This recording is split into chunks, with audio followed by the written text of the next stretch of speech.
Bonjour à tous, dans ma dernière vidéo, je vous parlais de décollage et d'atterrissage normal, donc avec un assistant.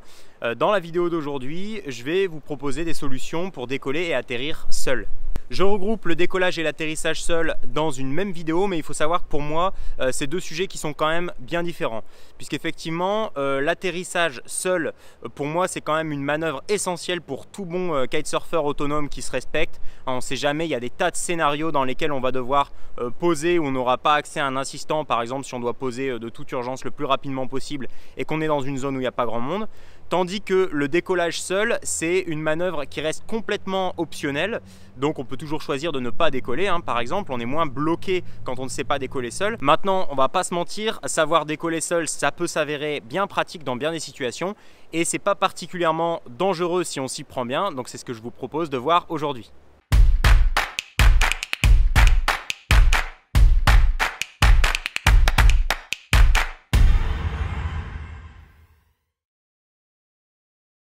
Alors il y a une règle assez simple dans le décollage et l'atterrissage seul, c'est que la technique du point fixe est souvent la meilleure. Qu'est-ce qu'un point fixe? C'est tout simplement un point d'attache solide qui est situé à proximité de votre lieu de pratique et qui va vous permettre de venir attacher votre chicken loop. Ça peut être un piquet, une bouée ou dans la mesure où le vent n'est pas trop fort, un véhicule comme je vous le montre ici dans mon exemple.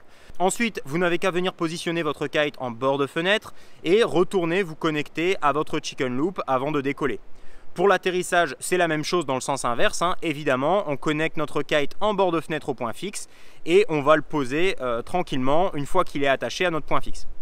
Cette technique est toujours à privilégier à mon sens puisque c'est la plus safe, c'est la plus rapide, c'est celle qui se rapproche le plus finalement techniquement d'un atterrissage ou d'un décollage avec un assistant. En plus j'aime vraiment bien puisque ça met en évidence un point dont je vous avais parlé dans la précédente vidéo qui est qu'en fait il n'y a pas du tout besoin de venir attraper sa barre quand on positionne le kite pour le décollage. Et là avec le point fixe on le voit bien, ça devient complètement évident. Si vous devez décoller ou poser seul fréquemment, je vous conseille grandement de fabriquer ou d'acheter un point fixe amovible. Il y a une marque qui commercialise des systèmes dédiés à cet usage, je vous laisse regarder ça si ça vous intéresse. Donc si vous pouvez planifier à l'avance votre décollage ou atterrissage seul, le point fixe à mon avis ça reste la solution. Et pour toutes les autres situations, je vais quand même vous montrer comment faire sans point fixe, c'est un peu le but de cette vidéo. Pour apprendre à poser un kite seul, je vous propose d'analyser rapidement son comportement quand il est en bord de fenêtre et qu'on a lâché la barre. On peut remarquer qu'il ne bouge pas et qu'il reste là bien tranquillement. Du coup, on peut en déduire quelque chose de très simple.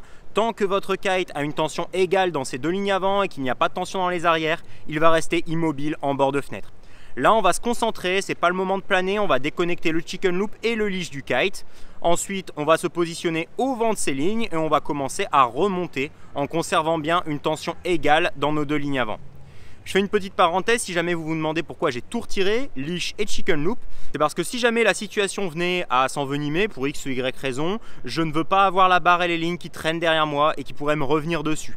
Donc là, il y a un véritable parti pris de privilégier sa sécurité, peut-être au détriment du matériel, mais en tout cas, tenez bien fermement vos lignes et restez concentrés. Le but, c'est pas de laisser partir le kite. Votre but pendant cette manipulation, c'est de conserver un kite qui ressemble à ce que vous aviez au début de la manœuvre. Si votre kite commence à se coucher ou à prendre une forme bizarre, c'est que vous avez une ligne avant détendue par rapport à l'autre. Ça ne doit pas arriver.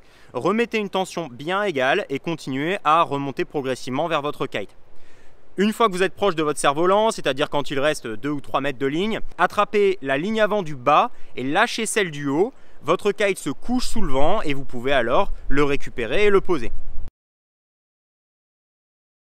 Là, si vous me regardez, peut-être que vous êtes en train de vous dire si toute cette méthode finalement se résume à avoir le kite qui tient sur un seul avant pour le poser, pourquoi ne pas activer mon système de largage, mon système de sécurité sur un seul avant et remonter cette ligne avant jusqu'à attraper le kite? C'est une très bonne remarque car effectivement, oui, vous pouvez faire ça. C'est probablement plus simple, mais ça pose un problème quand même. Dès que le kite passe sur un avant, il va directement se mettre sous le vent. Donc en activant votre système de largage depuis le bord de fenêtre, le kite va racler le sol sur une grande distance et c'est pas forcément terrible pour votre matériel. Donc personnellement, je préfère remonter mes lignes avant pour limiter le frottement de mon kite sur la plage. Mais si vous ne vous sentez pas à l'aise avec cette manip, vérifiez que votre fenêtre de vol est bien dégagée, utilisez votre système de largage, déconnectez votre leash et remontez le long de votre ligne de sécu jusqu'au kite en ignorant complètement la barre. C'est une option tout à fait viable dans l'eau ou hors de l'eau. C'est peut-être un peu moins propre pour votre matériel, mais c'est viable.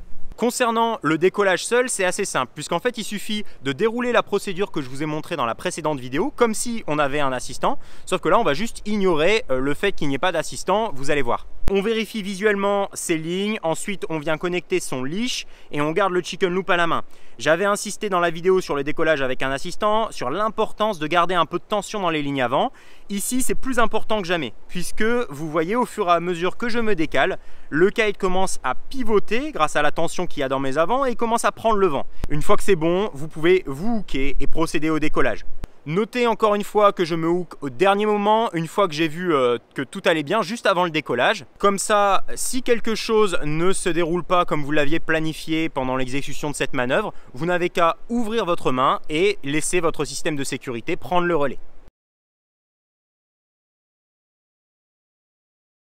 Voilà, pour conclure cette vidéo, j'avais envie de vous partager une réflexion que j'entends souvent en stage de perfectionnement quand j'enseigne les techniques que je viens de vous montrer. On me demande souvent, bon c'est bien ton truc, mais est-ce que je vais pouvoir faire ça quand le vent est très fort, s'il y a 35 nœuds, très rafaleux? C'est une question légitime et pour moi on peut faire le parallèle avec beaucoup d'autres manœuvres du kitesurf. Un saut, un backroll, un kite loop, ça se passe quand même souvent mieux quand il y a 15 nœuds bien lisses, bien calés, plutôt que 25 nœuds rafale à 40. Moralité, oui vous pouvez faire un décollage et un atterrissage seul dans du vent fort, il est possible de tout, il n'y a pas un plan tarifaire avec les prix. Moyen de tout est négociable, je dis, il n'y a pas un plan tarifaire avec les prix. Hein. Mais sur toutes les manœuvres en kite, il y a une courbe de progression à respecter. Elle est assez lente, elle se fait petit à petit, et une fois que vous allez gagner de l'expérience, peut-être que vous allez pouvoir vous permettre de plus en plus de choses. Alors en vous proposant cette vidéo, je fais appel à votre bon sens. Pratiquez ces exercices dans du vent léger, construisez votre confiance petit à petit et n'allez pas vous mettre dans des situations qui vous semblent complètement inconfortables. De toute façon, si vous débutez le kitesurf ou que vous avez un niveau intermédiaire,